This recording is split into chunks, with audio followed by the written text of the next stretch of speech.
On November 29th, North Korea launched their latest ICBM. On December the 22nd, the UN sanctions were imposed. On the new year, North Korea leader Kim Jong-un came out and said that he wants to send a delegation to the Winter Olympics and that he has a nuclear button always on his desk. This is not a threat, this is reality. Donald Trump, in response, tweeted, North Korean leader Kim Jong-un just stated that the nuclear button is on his desk at all times.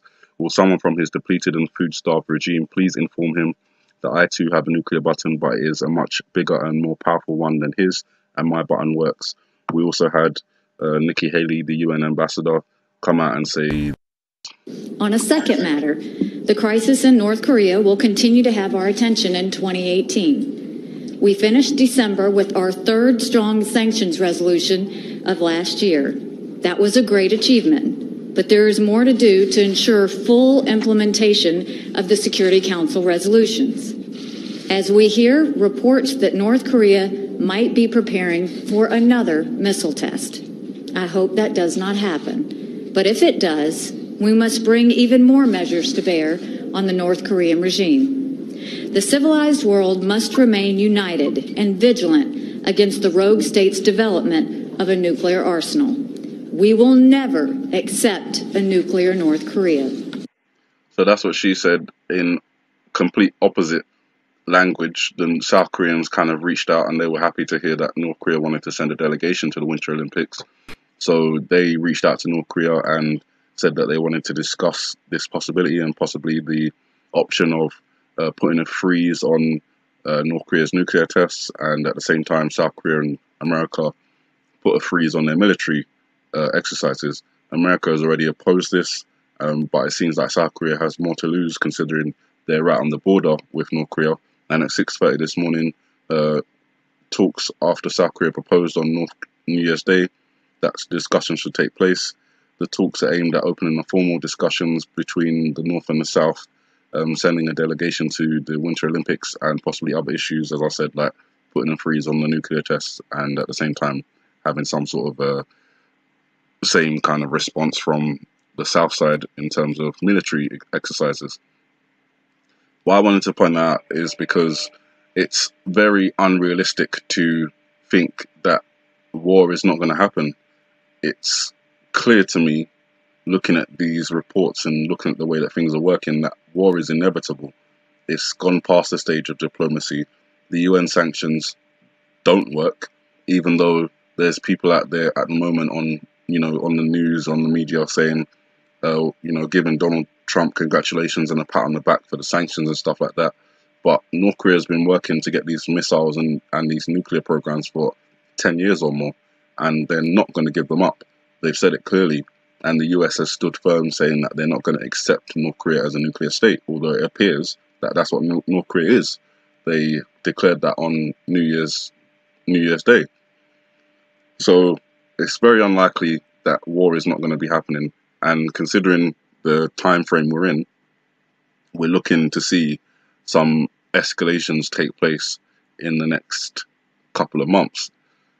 What I wanted to point out today, not just those 3 news reports, but is in relation to the IPEC GOAT video, when we're outside of the classroom and we're looking at the Statue of Liberty with the swirling sky. Let me just play a second.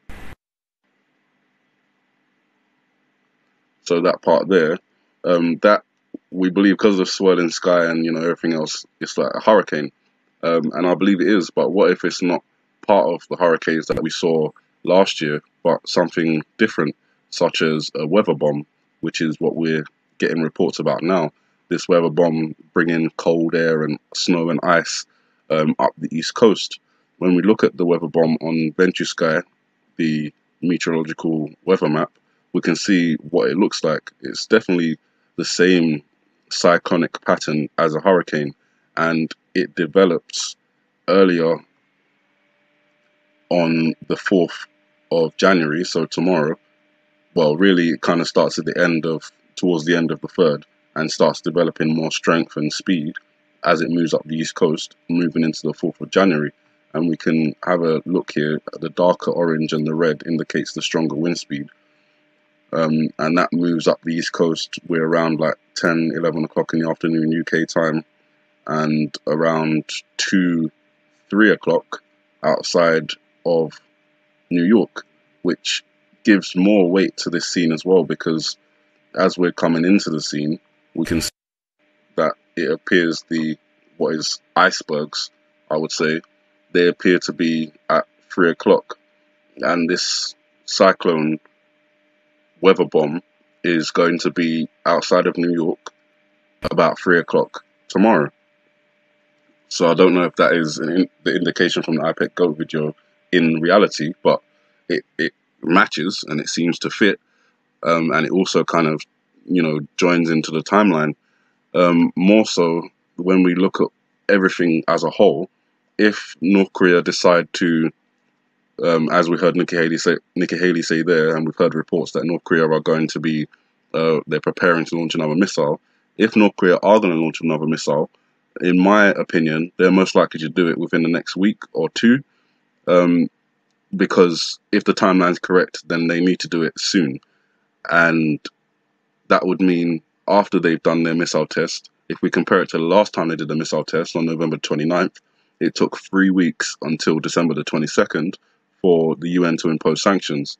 So if a similar timescale is to take effect, with UN sanctions coming after the next missile test, then that would kind of fit into the timeline. Also, I believe that part of the sanctions, if there is to be any, would be that the North Korean athletes can't attend the Winter Olympics, which would give more weight to the fact that there was another report that said that North Korea may test a missile during the Winter Olympics, and it became unlikely because North Korea then said they wanted to go to the Olympics. But if they're banned because of the next missile test that they do, then it's more likely that that insult will spur them to launch their dreaded Juche bird, which they said they'll launch into the Pacific. They may launch it into the Pacific. They may launch it over the American continent into the Atlantic. We just don't know. But another reference to the Juche bird comes up in the IPEC Go video, which I haven't connected until now, is this part here where, in fact, let me just go back a little bit more. So this blue guy dancing, you'll see the first thing he does is he jumps out and he's facing us. So his right side is on the east, and his left side is on the west.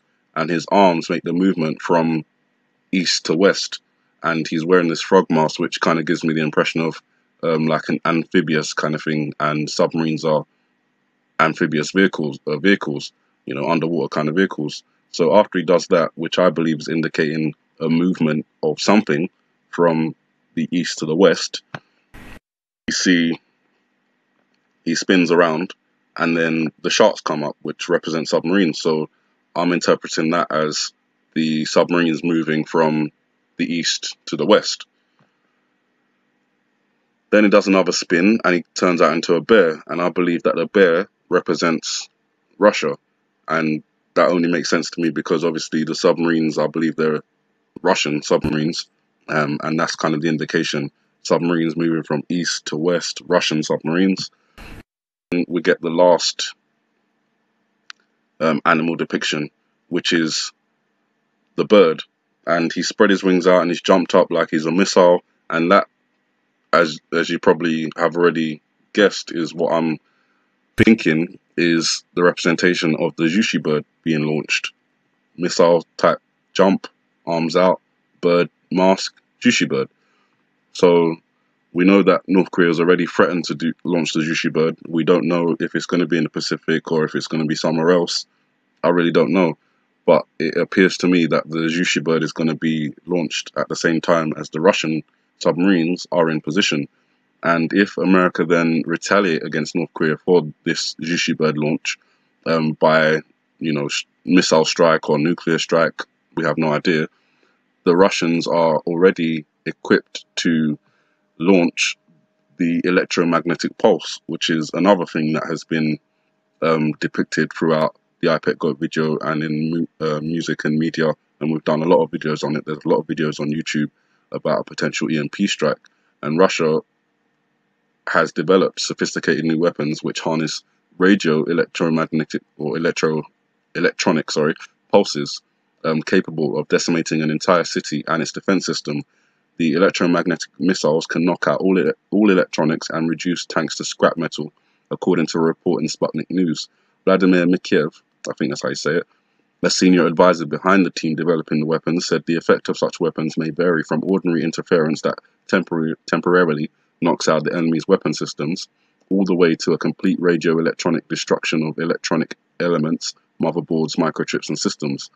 He added that the project is top secret, but he has thought the Russians are developing powerful missiles that can explode and send pulses raining down. Something maybe similar to this, but instead of being launched from planes, possibly launched from submarines, SLBMs. And this is, my own fault, but I just don't know how Donald Trump can trust this guy. I just look at his face and he's not trustworthy. The eyes and everything, he's devious, cunning, smart. And, Russian, they have been viewed as defeated after this collapse of the Soviet Union. And I feel like ever since then, it's just been a climb to get back to where they kind of were and further beyond. And since Vladimir Putin's come into the scene, the Russians have stepped up their military and everything else like that. And it only gets more compounded when you realize that we've been seeing reports, as I've mentioned before, of NATO saying that Russian submarines have reached their highest level since the Cold War. And obviously in the iPad Goat video, we have this image of sharks on the ground, which represent submarines moving from the east to the west, positioning themselves, which they could be doing under this weather bomb. I think the hurricanes that we had before allowed them to, move into the general area, maybe even up to the coast. And now this weather bomb may allow them to spread out along the east coast. I just don't know. That's speculation, but it's highly likely, and it's possible. Rather, not likely, I should say possible, because I don't actually know what's likely to happen, but the possibilities are there. So that even more so gets compounded when you realize how close the Russians have been to the east coast of the United States. This report comes from March, February. A Russian spy ship spotted near Kings Bay Naval Submarine Base. There's been, there was some reports last year about the US sending planes, over the Pacific and Atlantic Ocean. And those planes are generally used for spotting submarines. So it's highly likely that the Russians have gotten close to the United States and are possibly there now as we speak, waiting for Kim Jong-un to launch this Juche bird, waiting for the American response to that, after which they'll launch their secret weapon, which isn't so secret, but an electromagnetic pulse, which knocks out, the electronics of the US. That will allow things to move forward at a rapid pace after that, because then China can move into South Korea, Russia can move into Ukraine and Poland in response, out of fear or in order to preemptively tackle the Iranian problem that the Israelis see happening. The Israelis will likely launch a strike or something on Iran. Iran, according to the video, will retaliate. Alliances will switch up. If America's unable to, they're kind of handicapped by this EMP, then will Japan still be on the American side, or will they switch sides? Will Saudi Arabia still be on the same side? Will they switch sides? Egypt and all these other countries, and that's where it comes into like the Bible and the betrayal and everything like that.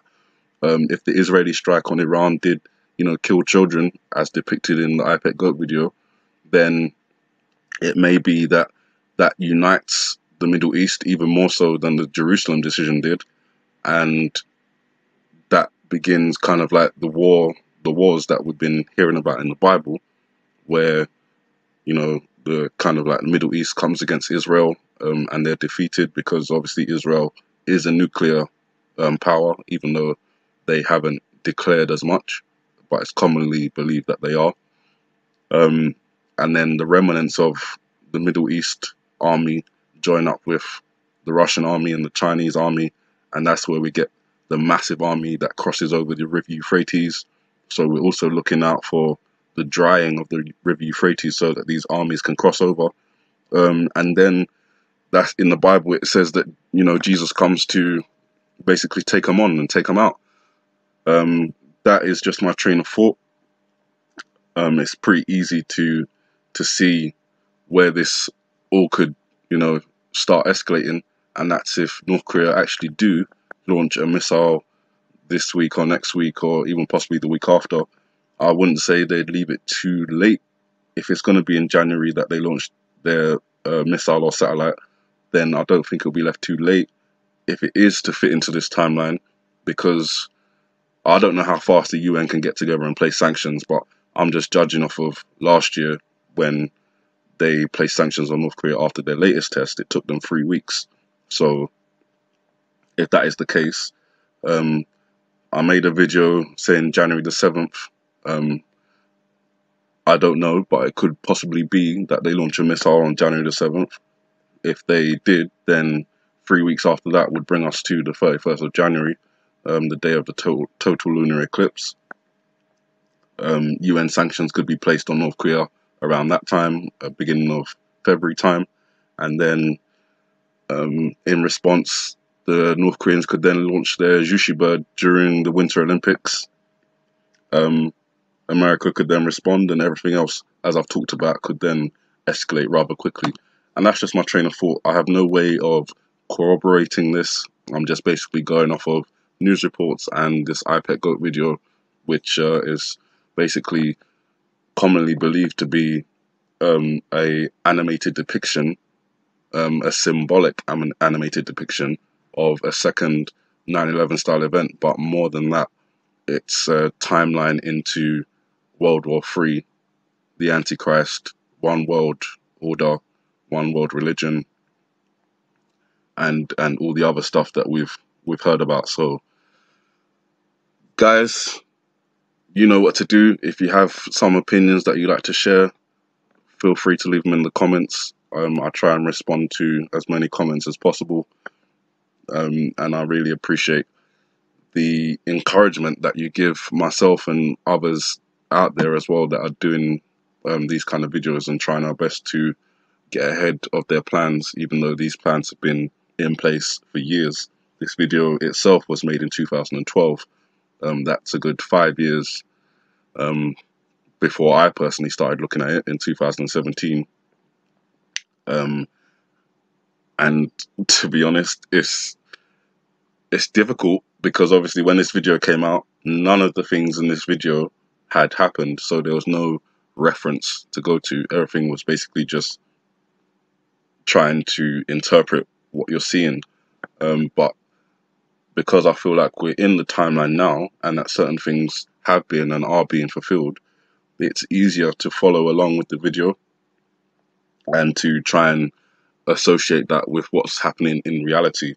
And so far, it feels like February, March is when things really kick off. But in this month that we're in, January 2018, if the things that are going to happen in February, March and onwards are to happen, then something needs to happen in January, such as North Korea launching another missile under the guise of a satellite. And that's it. That's my thoughts. Have a good morning, good afternoon, good evening, and God bless you all.